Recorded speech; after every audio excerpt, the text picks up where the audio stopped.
Good afternoon. Hi, everybody. I am Jamie Machek, the education consultant for the Wisconsin Valley Library Service. Thank you for joining us this afternoon for our second webinar in the Building and Maintaining Customer Relations series. Today, we're going to talk about library engagement, what your community needs to know and how to respond. We have Pat Wagner with us presenting this series out of Colorado. She's been a library consultant for over 40 years, is an excellent presenter. And if you missed last week's presentation, I will post the recording of that in the chat. And just want to remind you, the third presentation is next Wednesday. So not next Tuesday, next Wednesday. So without further ado, Pat, please begin. Great. Thank you, Jamie, and thank you, folks, for joining us today. And Jamie failed to mention that I am a proud graduate of George Nelson Trimper High School in Kenosha, Wisconsin, and lived in Milwaukee for several years before I moved here to Colorado. This particular program about engaging your community and responding to their things is almost like one of the core values that I teach these days. And it goes back to when I first started helping libraries with strategic planning and going into various communities and running community assessments and talking about what libraries are for. And I want to share a story about somebody who inspired me very early in my career as a library consultant. Her name is Annette Chozik, and Annette was not a quote librarian. She was an educated woman, didn't have an MLS, working for a large library district here in Colorado. And because of one of those weird political anomalies that happened, in the middle of the city and county of Denver is a separate government agency called the City of Glendale. And it's its own political base, own mayor, own city council, all this stuff. And it's in kind of, just between you and me, a little more shabby part of town where everything is high-rise apartment buildings. And part of our, what was then our hospital program there with the University of Colorado, some motels, some strip malls and everything, but not what you really think is a city. And the library was one room in town hall, which was a small town hall. So it's always been kind of a weird place. I'm sorry, Glendale's weird. And so Annette was assigned to take over this room that was little better than a reading room in this library. Unbeknownst to her or the people who ran the city, because of local religious organizations, 3,000 immigrant Russians, people who were on the whole mostly older, not English speaking, not well-to-do by any means, were sort of plopped into the middle of Glendale. And these were people who, because of their health and age and other things, would never become American citizens, but they were there on hardship visas. So Annette and the town of Glendale woke up one day to have 300 Russian citizens there. And the question was how to serve them. Well, Annette was amazing. She immersed herself in the role of refugees and immigrants, reached out to the community, and basically started from, what is it that you need? And she kind of lucked out because Russians are passionate about books and passionate about culture, but because everyone came from different parts of Russia and Poland and so on, some of these people have hated each other for centuries. She ended up with something like 40 different book clubs because nobody could stand to be in a book club if one of them from another village was in the particular book club. But then she started asking, what is it that you need? And she didn't have any preconceptions of what a library could do. So one interesting problem was that these folks, again, were on hardship visas, and they had to renew their visa with the Russian government every 2 or 3 years. Well, if you can imagine, you have a bunch of little old ladies who don't speak don't speak English, who live in Denver, and the nearest embassy for the Russian government was San Francisco. So they were forced, in effect, to go on Greyhound buses, sometimes with a little group of friends, go to San Francisco, get their papers stamped, and come back to Denver. That was not acceptable to Annette. And Annette's a nice lady and not a pushy lady. I don't know how she did it. Somehow she convinced the Russian ambassador in San Francisco to come to Colorado once a year. And he would set up in this branch of the Arapahoe Public Library District in Glendale, and he'd set up a table and all the old ladies could come to him and get their documents stamped. That was the first thing she did. The second thing is that there is no school or school district in Glendale per se. They're part of the larger Arapahoe district, many miles away. So every child who went to public school was bused out of that little anomaly, group of high-rise apartments and such, and then basically sent miles away to the school and then would come back, and there was nothing for them to do. And most of them weren't necessarily Russian, some of them were, but there was nothing for them. So she, and they were in this large building, so she arranged with, I think it was the Baptist Church, for them to have an after-school program in the basement of the city and county building. And most of the Russians were Jewish, and it was sort of like a shared joke that, no, we really don't think our children are going to be kidnapped by the Baptists in the basement and force baptized or anything like that. I mean, everyone was so sensible about it. And so they could have after-school activities together, nice and loud and noisy, and work off energy before they came upstairs to the library.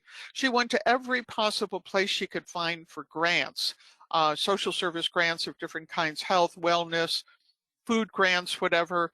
And she said usually she was the only librarian in the room. She did such a good job at these things, she actually received an award from the Russian government for the way that she took care of the immigrants. Well, some of the people in the library community in Colorado and elsewhere were horrified that she was not doing typical library services. And one day she was confronted at a meeting and someone says, "You're doing things that a librarian doesn't do." And she took librarian to be a compliment, even though at the time she didn't have her MLS. And she said, "I'm a librarian. I can do anything." And so I think of Annette at times like this, because she was one of the first people I met in library land decades ago who felt that I was there to serve the people, regardless of what they wanted. So my default for the strategic plan for any library is you're there to support the better future of the people you serve, usually what this means on their terms. And I'm gratified to see that in the last 5 to 10 years, more and more libraries are becoming customer-centered, maybe in a way that they weren't before in what we might think of as a more traditional library. So when we're talking about library engagement, I want us to start with the basics. And the basics is that, you know what, no matter what kind of advertising we do or promotion or advocacy work, no matter what else we do, it comes down to how people feel they were treated when they walk through the doors. And we can't indulge people who think it's okay to come to work grumpy or rude or to show their distaste for a certain class of people, for example. And so my belief is right now, and I feel stronger about this every day, that if you work in any library anywhere in America and you don't like people and you're not willing to treat everyone in a respectful manner, you really shouldn't be working for a library in the United States. Another thing we have to think about before we start talking about collecting data and finding out more about our communities, even if we live in a small community that we think we know everything about them, that we really want to respect the issues of privacy. So there's 3 issues, first of all, that we should consider. One issue is if you're collecting data on people, always voluntarily, and it would be information beyond what you might have in your database regarding information from their library card, name, address, a phone number, something like that. How are you keeping that data private? We've been in business 44 years, and we have our database of our customers that goes back that many years, and we have right now about 4,000 names. Never once in all those years have we ever put the database up on the cloud. It is not accessible to other people. It's behind closed doors on a computer, if you want to think of it that way. So never in 44 years have we had a data breach. Never in 44 years has anyone had their data shared in a way that they didn't want. And we don't share our data. We don't share our data, actually. So a lot of people trust us because of that. They're willing to give us information because they know that we are taking every opportunity to safeguard that. The second thing, and this is kind of touchy, there are places you might go to get data. For example, there's a lot of information you can get from people specifically and generalized from different kinds of public databases.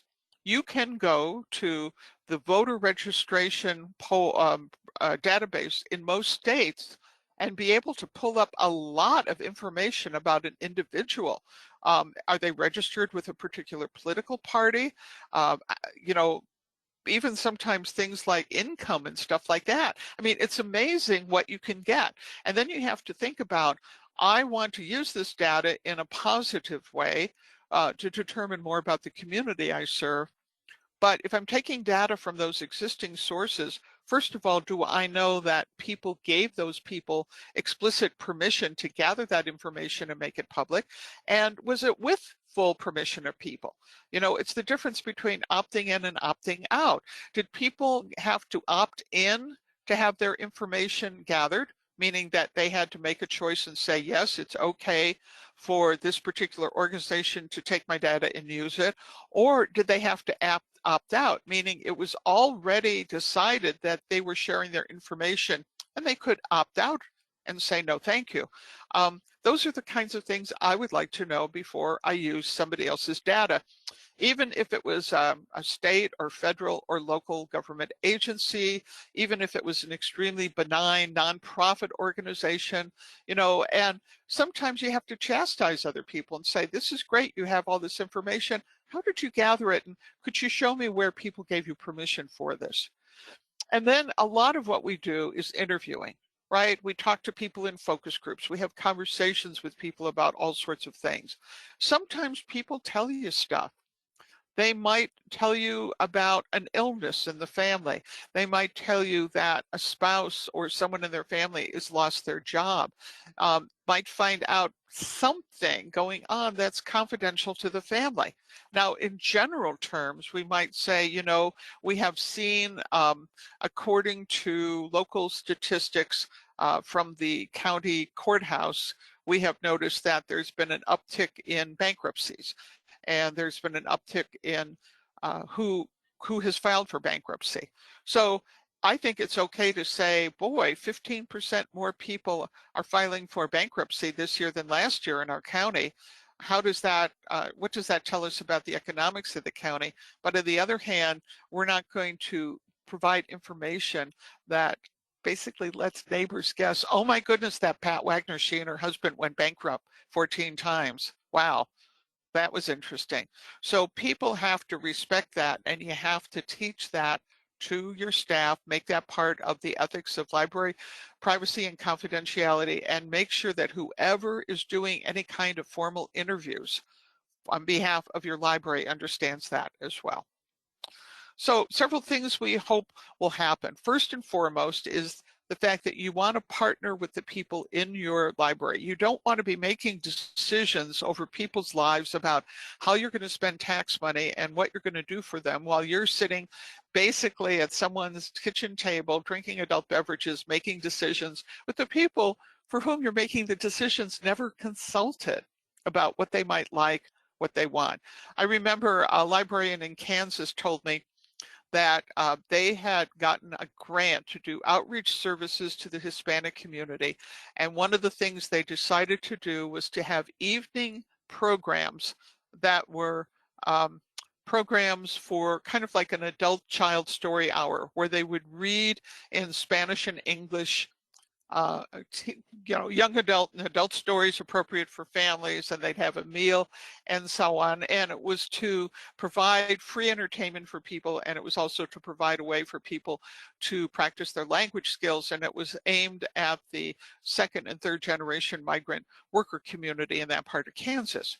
Well, the first 3 or 4 times they did the program, nobody showed up. And the director was very puzzled, but she said, we're going to keep going and doing it. And she said, you know, I should have done this at the beginning. But she went and talked to some people in the community, and they said, well, among our people, a lot of the adults, or even young adults in the family, have more than one job.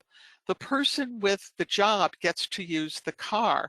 We only have one car in our family. So it's lovely that you're doing these evening programs, but we don't have transportation. That's why. And she said, the director said, if I had bothered to have some folks from that community involved in the planning and programming, we would have solved that from the beginning. As it was, what they did was they moved the program to a place where there was ready access to public transportation, and they also talked about carpooling and everything. And once they solved that problem, slowly but surely the numbers went up, and it became a very popular program. But that was kind of embarrassing for her. She told me, I'm never going to do that again. Finding more ways to be able to interact with your community outside the library walls. And I think the pandemic is forcing that on a lot of people to realize we have to be outside rather than inside. And regardless of what the rules are in your part of the country, because I know we have people outside of Wisconsin who are watching the program today, everyone has to make decisions for themselves based on local practice, how to deal with rules regarding masks and social distancing and so on. Nonetheless, how much of what we're doing is under that umbrella of we just do this in the library or for the library versus look at all the partnerships that we have. Basically to start looking at programming. And I still run into this a little bit where people do programming based on what staff likes to do. This happened in the panhandle of Nebraska a few years ago, where again, it was an evaluation of a failing program and why so few of the young people were coming to after school young adult programming. And finally, they got someone on the staff, I know this sounds a little hokey, who had the guts to ask the kids, why aren't you coming in? And the kids said, well, basically the programming is for, quote, the old ladies on the staff and has nothing to do with us. It's what they think a kid from 1945 would want. So the new person, who was awesome, their new youth librarian, put together a program where they had a youth panel who would collect ideas and give advice. And she, of course, oversaw everything they did. And when I was visiting last time, they decided to put on their own World's Fair because they had so many people from different countries living in that community.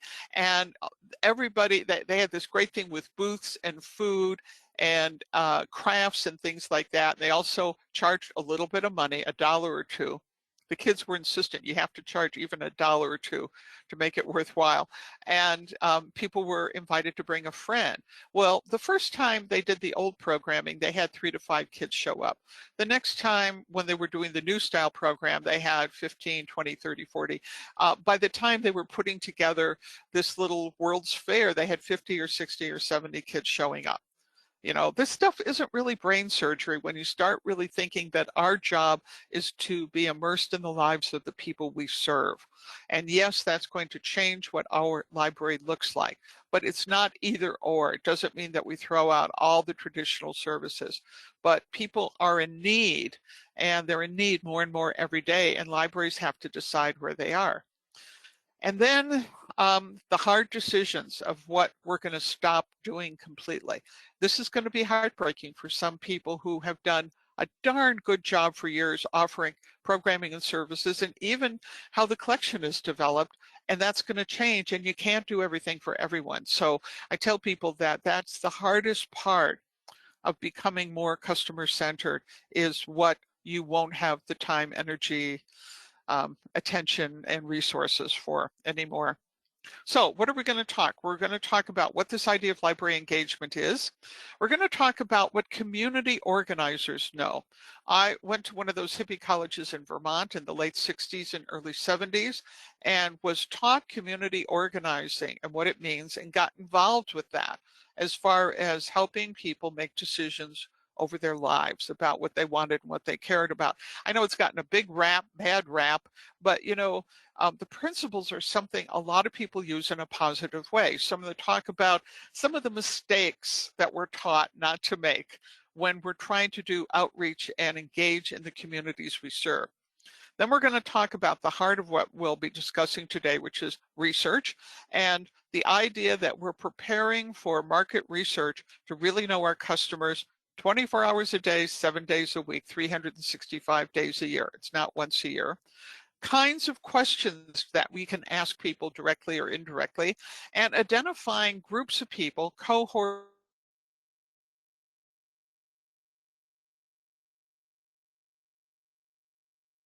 basically says that it's a group of people who share certain things, like all people over 85, all women who are stay-at-home moms who have 2 children under the age of 5, all women and men who own businesses together, all people who own 1 dog, 2 dogs, 3 dogs, 4 or more dogs.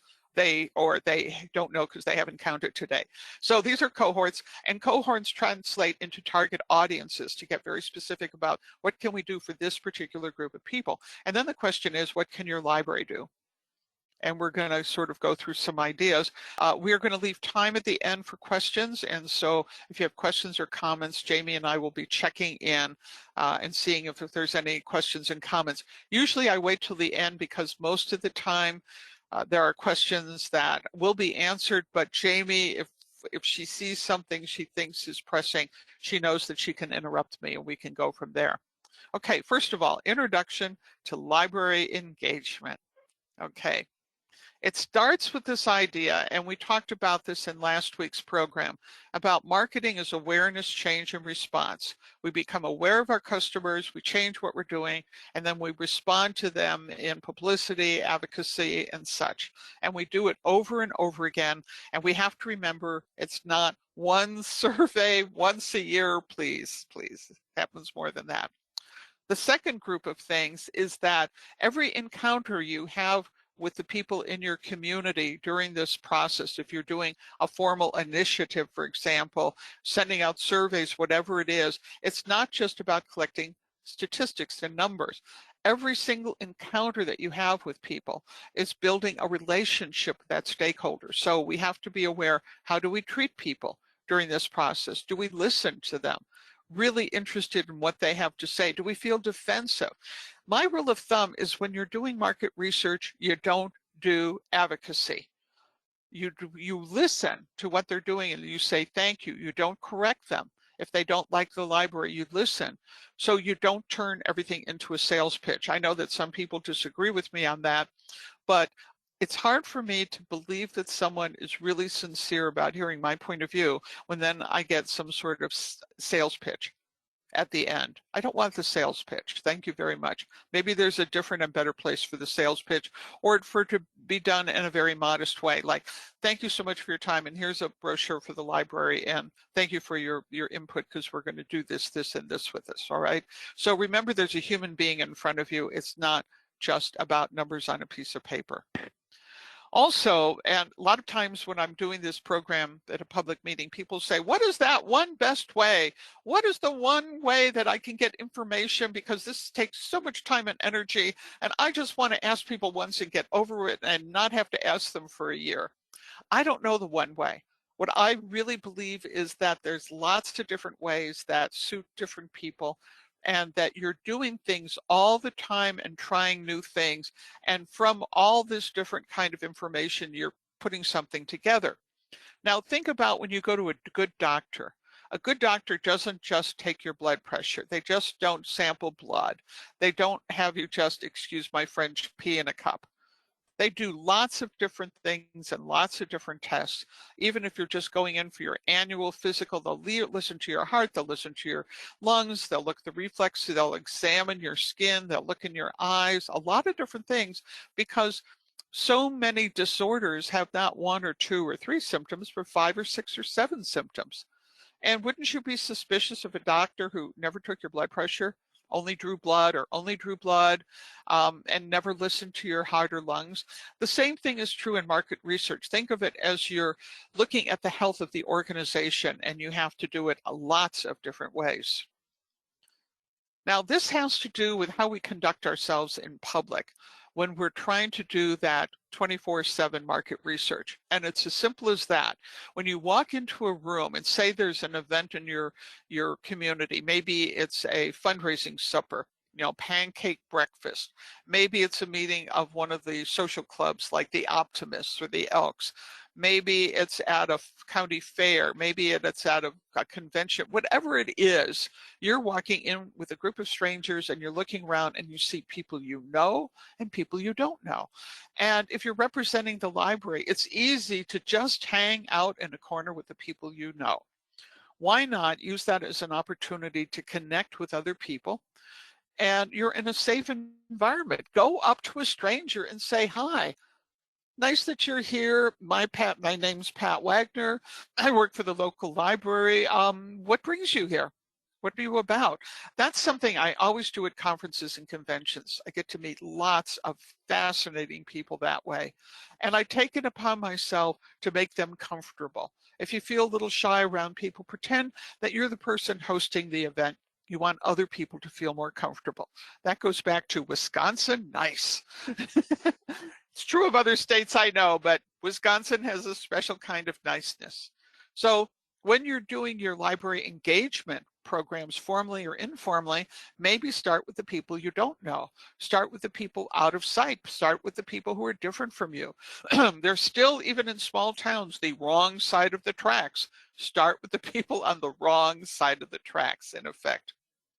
So what is it? This is, I think, in a very accurate picture of a group of very competent, intelligent community organizers.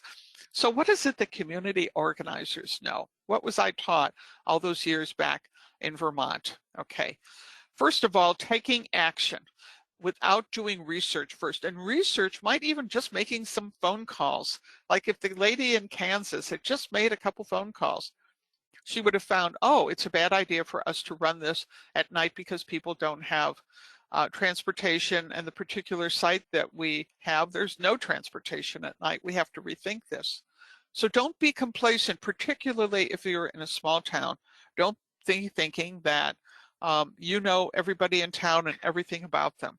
You may only know them in one aspect of being in town. Like we had a library district here in Colorado that was very prosperous for a number of years and was hit really, really, really hard in the last recession. But the people coming into the library were still well dressed and pleasant and happy, and they seemed fine. And it wasn't until the library started talking to social services that social services said, do you know that now something like 1/4 of the people in this county are using food banks? And you don't know because they go to a different county outside, but they've been telling us in interviews, do you know that probably 1/4 of the houses in our rich community are in foreclosure? Did you know that if you actually visit one of those houses that there's no furniture because they've sold all the furniture, but they're keeping up appearances? So never be complacent that you think you know what's going on in the community, and make sure that you have that think tank of people who are part of the group that you're trying to contact. Some people love statistics, and we're in this crazy world where everything is about metrics. Metrics are great. My husband, who's a trained economist, refuses to use the word metrics. He said, it's just numbers, and then he says an adult word. So we can't just rely on what we see on a map. A map is not the territory, meaning the abstractions we get from the statistics can be very telling, but life is more complex and nuanced than that. We want to make sure that we get to listen to people's stories firsthand and not have experts and professionals and specialists interpret for us what's going on for folks. We want to be able to gather information from lots of different sources. And I think what's most important, and I know library people are good at this, but just for the record, sometimes we think that they should always come to us. Well, wouldn't it be nice if we went to their events, if we went to their meetings, to their conferences, went to restaurants in their part of town, were proactive about offering services to them, rather than thinking that, oh, they must be, apathetic or indifferent because they don't come to our events and what's important to us as well. Sort of imposing what we think is right for them rather than thinking about what do we learn about what they need on their terms. So in community organizing, there's always this transition period where we don't start with our own agenda. We say we are here first and foremost to listen and make connections. And if people want us to take out the garbage, we'll take out the garbage. If they need someone to babysit, we'll babysit. If they need help with grant writing for their organization, we will help them with grant writing for their organization first and foremost. This is like gospel when you're talking about community organizing. Also, we want to go in and let's say that we've decided that for our community, we want to do a food initiative. Now, this just happened to me as part of a strategic planning process for a county government here in Colorado, won't mention which. And we had a community assessment meeting with community members, but also heads of different nonprofits and agencies. I would say the whole county, maybe 5,000 people, maybe the town maybe had 1,400 people, not a big city. And at one point, a gentleman who was a community activist about food desert issues for poor people who lived in the county stood up and started raging at some of the city officials who were there about they didn't pay attention to the needs, the food needs of people. I have to say the politicians in the room and the appointed officials much more polite than I would have been, but I was there just to make sure nobody hit anybody. It's like, okay, and response. And this woman, I mean, she's in my pantheon of heroes. She stood up and said, first of all, to the gentleman, thank you for your concern. We have the same concerns. I'm guessing that you don't know that a year ago, the city got a grant for X amount of money to deal with the food desert issues in our county. We have a food bank. We have a food truck that comes up once a week with fresh fruits and vegetables and so on. We have a sponsoring thing where everybody gets a $50 set of coupons, if you want to call it, that they can come and buy the food in effect for free. And we put a note under every single door of every single trailer park, house, and everything in the entire county. And we've been working on this ever since. Well, and she didn't gloat or anything. And the man said, I had no idea. And someone else chimed in so nice. They said, there's so many different things, even in our small town happening. It's easy to overlook that. Oh, and by the way, he lived out of the county, so he didn't get the piece of paper under his door. And I run into that so many times. But I always tell people, before you get on your high horse and think that something isn't being done, let's find out what is being done and see if we can support their efforts rather than take things away from them. And again, ignoring existing concerns, even if they seem petty to you. If people see you working to solve problems quickly, it's a way of building, again, trust and respect for other folks. Disrespecting existing leadership, even if you don't agree with them, and discounting what it is they know or don't know. We demean people because their English skills aren't maybe as good as ours are. They don't speak as well. They're not as educated as well. That's all stuff to be very aware of when you're trying to involve in engagement. Again, coming back to decision making, this is an obsession of mine. If you're trying to help a group of adults or even young people, you get those adults that you want to help into a decision-making position. So you're not just asking for advice. That's a good step, but you really make them in a position where they can vote. And don't say, well, we're the ones who I have the degree, I know more than you. I don't want to hear that coming out of the lips of any library person at all from now till the end of time. Please, and I've heard people say that. And not allowing time for other people to think and speak about what's going on. Kind of having blinders on about your community and who's there. First and foremost, communication. Tell people who you are, what you're doing, how you're doing it. Praise other people, give credit to other people. Don't make people have to guess. Do everything in your power to do what you do transparently. Take criticisms, even minor criticisms, seriously, and do your best to say yes, even if it's a little issue. Do your best to say yes, thank you for the feedback, and then communicate when you've responded to people. Big thing, you give credit, give credit, give credit. Not sharing resources with people, right? Kind of hoarding. Hoarding isn't a good thing. And when you do make mistakes, and we all make mistakes, publicly apologize as quickly as possible and fix it as quickly as you can. Make fixing mistakes a priority in what you do, even with limited resources. So How do we prepare for all this good stuff that we're doing 24/7, 365? Well, first of all, you want to make sure everyone's on board and everyone understands that from now on, they're part of the library engagement community. They're part of marketing and market research. They're part of engaging customers. And it's in every single job description, even with people in the back room, that you represent the library, you care about it, and you have to be pretty tough if you hear people cynically undermining what you're trying to do. And it happens. And I just was involved with a situation in a library last year in southeastern part of the United States where we found out to our horror that it turned out the assistant director didn't like the direction the library was going in outreach and was in private meetings making that very clear, not just to people outside the library, but to employees as well. Um, there were some discussions about that. I was not privy to them, thank you very much. But it shouldn't be like the 5 people on the committee and everybody else doesn't have to pay attention. It's something everyone thinks of. It becomes part of the lifeblood of the library, thinking about connecting with people you serve. So when we talk about these more formal initiatives, there's 3 ideas. First of all, as I've just mentioned, it's what everybody does every day, being interested in who comes into the library, interested in your community outside. So it's what you do.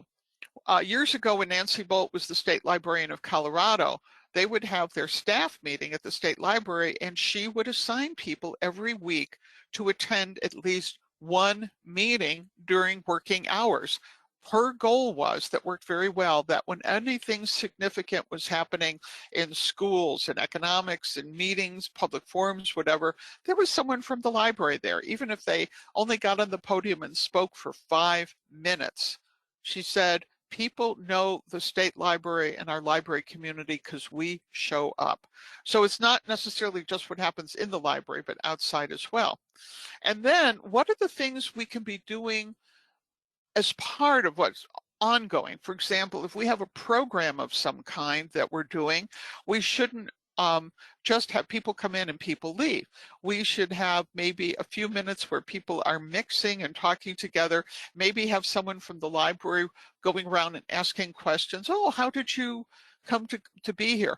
Anything we send out in any promotion, part of the promotion should be, and when you register or sign up, if that's possible, what brought you here? How did you hear about it, right?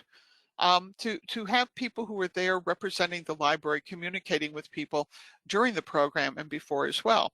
And then the standalone initiatives is when you say, you know what, we need a countywide survey. We need to set up some formal focus groups. We need to set up something in the library. When people come into the library, they have a way of polling and telling us what they like and what they don't like. And like anything else, doing this kind of market research for library engagement is a project. It's a project just like any other project. And what are the rules of running a project? We have to know who's the point person, who's responsible for getting it done. What are the written goals? Not just that we complete the survey, but what do we actually hope to accomplish? We're doing a survey on the needs of job hunters. By the time we're done and finished with the services and programs, a year or 2 or 3 later, can we go to people and find out, you know what, they actually were able to find more and better jobs because of the program than not having it. So we don't want to get caught up in just what we call the activity trap of just doing stuff without thinking what the ultimate outcome is. We want to keep our eyes on the goal. Do we have a timeline about what needs to be done in what period of time, and how do we check that it's being done? What's the allotted staff time? What are the budgets and resources we have? And is there follow through and evaluation? So you can see there's a lot of stuff that's going on, even with a simple initiative. And it's almost always that we underestimate how much time, money, attention, and staff time it takes to do anything. And this stuff can be pretty overwhelming. I've seen people literally abandon a marketing initiative after all the information was taken in because they were just burnt out. This idea that it's sufficient to gather statistics is a little foolish. And I can understand why sometimes a library board trustee or someone in the community who's experienced with this might push back and say, you know, this is a total waste of time. Yeah, you're going to gather all these statistics and put together a report. We don't need another white paper. We need action. So we have to think about the fact that gathering all that information is the smallest component of getting something done. It's necessary, but it's not an end in itself. It's a means. And sometimes it is better to bring in people who haven't been there before. No, this is not the Pat Wagner early retirement speech. You have great people in Wisconsin and other parts of the country, but maybe there's someone in your community who isn't closely tied to the library, and maybe that's a good thing, that they can look at what's going on with fresh eyes and maybe see things other people don't, not because they're smarter, but because everyone else is too close to the situation. So what are some questions to ask? Now, the next two pieces we're going through have a lot of small type and a lot of information. And we invite you to get copies of the slides and the black and white handout if possible, but to be able to review these questions. But we would have to have a program 2 or 3 times as long, but I wanted to make sure you had that information that you could use as a takeaway later. So before we do, we have to be a little humble. All research methods can fail because they're limited by many things, by our expectations, by time and money, how people like to communicate stuff, by being only a sample, because we haven't interviewed in depth every single person on the planet, but also there is always a gap between what people say in a formal interview or on a survey and how they actually behave. So we want to think of this as a snapshot to give us information, but it's not like a scientific survey. There's no such thing, in my opinion, as science when we're talking about sociology. It's a way of learning about things, but it really isn't like being in a laboratory with test tubes, pouring chemicals and looking at chemical reactions. But we can get very, very useful information. Not perfect, but very useful information. And in asking about what's the best way to do it, we have formal versus informal. We have ways that people get information just talking to someone on the street or in a grocery store where you say, whoa, that's a clue about something going on we should investigate further. Again, qualitative, which is about describing things versus numbers. Notice I use the N word, numbers. Structured interviews where you have a list of formal questions versus an open-ended interview where it's like, well, tell me what's on your mind, what's important to you. And then again, the importance of people and their stories versus statistics. So we're trying to find a balance over time. In one round, we might not get to every way of doing things, but over time we might say, let's look at what we can do this year versus next year as well. Lots of different ways, and I've already talked about some of these. Surveys, interviews, focus groups, maps and databases, like obviously all the wonderful databases out there from the government and other people, data and interviews, particularly if you have, for example, people in your region or state, federal agencies, government agencies, or businesses doing what I would consider very robust sorts of interviews and data. And again, ethically, if it's something that they can share with you, that will be a great source. You don't have to do everything yourself from scratch. So here are some of the questions you might say. What do you know about your customers? Some of this you can just pull off of your library card records. Where do they live and the zip codes in your area? What neighborhoods, what precincts? What is it that they do that they have an obligation to do? Are they a stay-at-home caregiver who is taking care of an elderly person plus running a small business? Who are they responsible for? I think this is a real pressing question in the pandemic, even more so than before. Who are they trying to take care of and what kind of help do they need? Are they in school? online, hybrid, going in person, K through 16, K through 22. What are they doing on this? What kind of government support do they need? And this is a place that you can get anonymous statistics about what percentage of families are, how would you say, can take different kinds of customer support. I was working with a wealthy suburban library in the Philadelphia area last year, and they were talking about how wealthy their community was. Well, it's wealthy for people who live there and have homes and jobs and investment, not so much for the working class. And they were pretty horrified to find out the percentage of families, 25% of the families were eligible for school lunches. And through no phony manipulation of the data, they just weren't paying attention to who lived in their community. What did they like to do for fun? What's fun for them these days? How do they get food? That's a more and more important issue. How do they get clothing, household goods, and so on? By the way, little statistic from Colorado. In Denver County, the requests for help with food from food pantries and food banks since March has increased by 300%. And no, we don't have 300% more people living in the city and county of Denver. How do they get around? English speaking at home, 25% of the people who live in Denver do not speak English at home. How much disposable income do they have, if any? Are they slipping into poverty? How nostalgic are they? Are they planning for the future, or are they just in kind of survival mode of different kinds? And one of the things to be aware of is to be aware of what we call aggregated data, where someone will come up with a statistic. For example, I did a project recently for some libraries in Florida about the digital divide. And one thing I discovered was that the national statistics would show a particular county as doing very, very well, like 89% of the households have adequate Wi-Fi. But if you sort of started going into the different cities and communities, you found out those statistics were widely different, and that there were still parts of that same county that was being reported as doing pretty good, where it was closer to like 15 or 20%. So we lose a lot of information by just looking at metadata and big figures. Beware of that. Beware of the big fat numbers that people will say, well, it's okay because we have information to know that 75% of the people in our community are gainfully employed. But if you went by precinct, by neighborhood, by block, by zip code, you might find something different.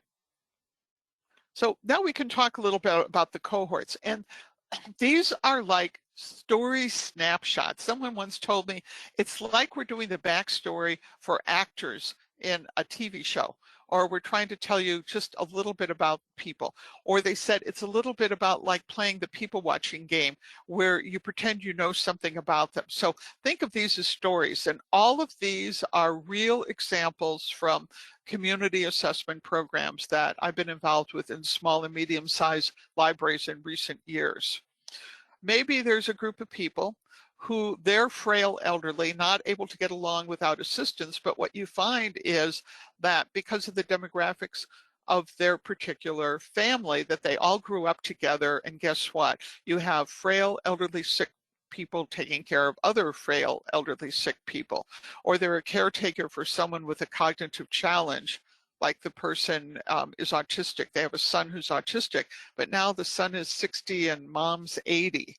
And I've seen this in families, and that's different than when the kid was in school, 40 years ago. That single mom, it's usually a mom or a single dad, they have teenage children, and they might also be taking care of grandchildren as well. There's a high school student who's desperately trying to take those AP classes, but they have really bad Wi-Fi at home and they need that extra help. Again, I come back to food because it's a trend that's growing in libraries in terms of serving the food desert issues, and even in towns where you think people have access to food. And so that's their big issue. People who, like the example I used with that suburban rich county, middle-class families with kids who are about to lose their home because there's been a loss of work and they can't get the basic necessities of life inexpensively, and that's what's there on mine. Maybe they're a retired couple with independent income, they're doing okay, they want to start a new business, they're interested still in finance and investments. I just ran into this because a few weeks ago I was doing a community assessment program and helping with the strategic plan for a one of our lovely communities here in Colorado, sort of a isolated mountain community where you've got tourists and you've got ranching and farming. You don't have a lot of industry or manufacturing. And a whole bunch of people who've retired there were very interested in the library providing more cultural events of different kinds. The people who are the activists and the causes that we have, every single kind of cause in the world, worthy causes, and they want a place that they can promote those causes and do good in the world. And how do they do it if the library isn't open? Because that's where they used to meet, and that's on their mind. Tourists, we still have tourists coming through, and particularly in parts of the country, people say it's amazing how many people I serve every day who are coming in to do genealogy, and how important there are. People who have slowly slipped away. They might be elderly, but they might be in their 40s or 50s. They've completely lost their social network. They're not able to go and see people, which was really important to them.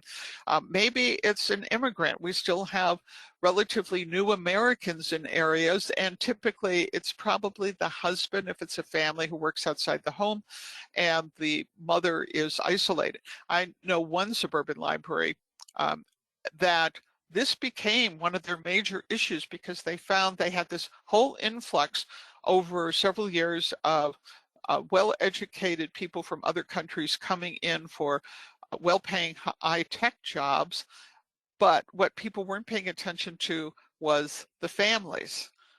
Particularly the wives were mostly at home. The kids were in school integrating that way, but the mothers didn't have something to do, and they developed programming just for that particular demographic. People who all they care about are their grandchildren, and I have so many friends who are devastated because they can't go and see their grandchildren. Some are anyway, and they want to find ways to engage them. They are heartsick over not being able to visit their grandchildren. We still have that stereotypical divorced parent who's trying to find things to do that aren't involving a bar, and they want to find things to do that maybe they can involve their kid with, and it's all about the pandemic. I'll tell you one of my favorite ones, it wasn't divorce, is a few years ago when military libraries started to become a place where kids could come to the library and connect via electronics, and this is before we had all the great devices we do now, and the parent could do their homework together. The parent would get the homework beforehand, and they would station anywhere in the world, and they could have a half-hour homework session with their kids. They do this with prisons as well.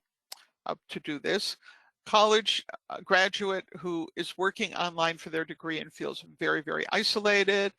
Small business owner worried about how people are coming to work for them and really don't have those basic workplace skills and what to do about it. People have Wi-Fi, but computer literacy is a lot more than just having good bandwidth, and they really aren't still using the computer in their library the way that they should. Special needs families where they've lost most of their support network for their kid because it was at the school.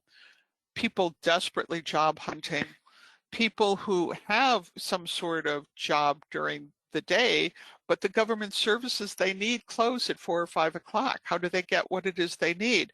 Daycare providers, and there's still daycare providers out there saying, since I can't take the kid to story hour, I need more and more to help kids.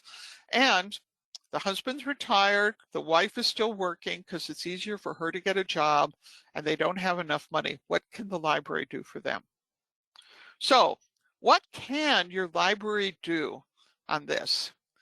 What I tell people is that the short way to do it is to find out through interview, talking to people, casual encounters, all the things we talked about. What are 4 typical problems they're trying to solve? and to ask yourself, what would happen if we made any one of these part of the job of the library? We want to think about things like, what's the better future that our library users want? What are their goals? It's really hard when you're listening to people talk for people not to be stuck in the past or say, well, this is all I have today, rather than getting them talking about the future, what I can do next. What are their biggest concerns? What do they need to happen in the future? So all of these kinds of questions can inform you. And all I can say is take the little things seriously. So we talk about library engagement. What are the trends that I see? Libraries without walls, I've mentioned before. Hands-on learning of all kinds. It's not just makerspaces. I visited a library last year in South Dakota, and it was part of a community assessment program we were doing with the, actually it was this year, boy, end of the year, with the South Dakota State Library, and I able to spend time in a library where food was the issue for their small rural community. They built a kitchen in the new library, and they have a demonstration kitchen. As nice as anything you'd see on the Food Network. The place is packed all the time because they're teaching people how to eat inexpensively and healthy. And everybody's coming to those meetings. It's a great time. The library is a hub for creation, not just a hub for information. It's a hub for creation and for services of all kinds and all kinds of partnerships as well. So next step, what would be one thing that you could do? And at this point, I'm going to turn things back over to Jamie and see if we had any questions or comments that came in. Yeah, one question came in, and that is, how can small libraries gather data about the digital divide? Oh, first of all, you can start looking at the formal statistics that are out there. And I mean, literally, if you type in digital divide, computers, and so on, you can take a look at the big surveys. The second thing is, if you talk to various organizations, and we look at 3 different categories: government agencies, public service agencies, elected appointed officials, nonprofits and charities of different kinds. Let's include the school districts, all this stuff too, in businesses. Start talking about what they have learned and what they have found out, particularly the school districts. I think have done a really good job of identifying what people know and what people don't know. And then you can say, all right, if we have to go do something door to door, if we have to do a mailing, what's the best and safest way to do that? You can also look at statistics having to do with who are the main providers existing of digital information in your community, to get an idea of, like, well, here's 3 providers people are using. What do they say about how many people are going there? So I guess the thing is to start with the people who are already gathering that information and decide if through online, if through any ways people are communicating not online, like churches, for example, different organizations, what should we know? And if you live in a community where churches are a predominant part of the social structure, I would go and say to the churches, during your distancing or even in-person services, this is a question we think that's really important. So again, it's lots of different ways that we can do this. Good question. Thank you. And that was the only one so far. Ah, that's okay. People are probably stunned at this point, or I hope they're feeling really smug, Jamie, and they say, oh, we know all this stuff. We know, we're smart. Wouldn't that be nice, right? So if libraries aren't, if people are not thinking that, what do you recommend as far as a next step if people are listening in and maybe feeling a little bit overwhelmed at everything that you're talking I would about? say a good first step is that the social service agencies in your county are probably on top of a lot of stuff that's going on right now, and they should be your new best friends, because oftentimes they're kind of the canary in the mine who can let you know what's going on. If you are on good terms, which is not always true, but if you're on good terms with your local sheriff's department and police department, they see and hear stuff. they may tell you some things that might surprise you about what's going on as well. Sure, sure. Let's see. I'm not seeing any other questions come in at this point. I guess any final thoughts before? Pat, what do you talked about some of the mistakes at the beginning that a lot of us typically make. What do you find is the most common when it comes to library work and these kind of mistakes when it comes to assumptions that we make? Yes. I want to make sure I'm hearing you correctly. Assumptions make. The basic one is that other people are like us. Okay. That other people have, if we're basically middle class, college educated people running our libraries, that everybody else has the same values, the same concerns, the same interests as us. And that was always the major sin in learning about community organizing, is respecting differences and don't make assumptions. Don't make assumptions. Okay. Okay, that is good to know. Well, we are just about out of time, and I didn't see any other questions come in. So, oh, there was another one. Sorry about that. I didn't see that. Okay. My library has never done their own research data strategic plan. Where would you suggest starting that journey? Okay, I'm going to have to look at that first. We're losing a little bandwidth here for some reason, and I'm going to, I hope, not do anything horrible, but I'm going to see if I can click. And no, I didn't. Could you say the question again slower? I want to make sure that I really, Sure. really understand it, please. My library has never done their own research, data, or strategic planning. So where would you suggest starting that journey? Okay, I think that if you've never done your own research, you probably have people in the community who are already, you might say, your silent supporters, people who really like the library, who are great to work with and stuff. And I always say, well, then practice violating the rule I said before about reaching out to strangers. Start with some people you know and say, you know what, we're going to start with a focus group of some people that we know and talk to them first and see if we can run like a virtual kind of focus group or something like that, and maybe start with 10 people who we know and like, who are in positions of authority, power, status, whatever, and interview them and start with them. And then every time you interview somebody, say, can you give me the name of someone else I can talk to? And start reaching out virally that way. And it's basically to build your confidence more than anything else. You don't want to stop there, but to make it more comfortable if you've never done this kind of thing before. Great.